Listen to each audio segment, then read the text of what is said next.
One thing I had talked about in the first video I did on this was that if I make the final decision to remove the motor and cut the wires, then in order to put it all back together again, I would have to have the motor newly wired back into the controller. And that is true if I were restoring it back to the way it is now. Another option that I forgot to mention in the first video was that there are new motors, such as I put on a model 6614, I think it is, and they're not that expensive. They're about $25, and I could put a whole brand new motor on there that runs from a foot pedal. So it's more for me an emotional decision of, do I take my grandmother's machine and make it no more original?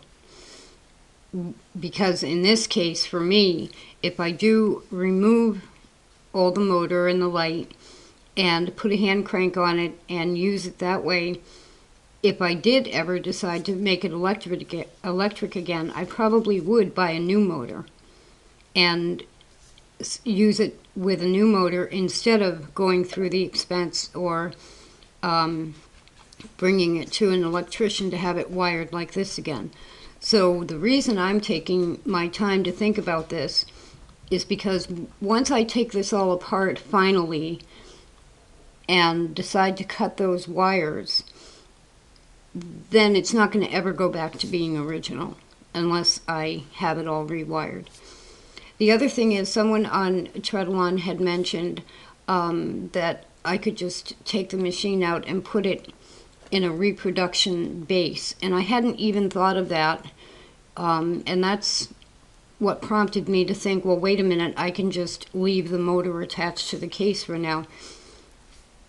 I'm really struggling with, do I keep this machine in its original case, in its original state, or do I make it my machine and maybe even keep the case down the road and use it as a hand crank in a case with a controller that's not connected.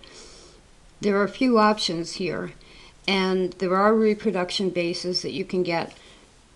This machine you can also just use on the tabletop, which is kind of probably what I'm going to end up doing.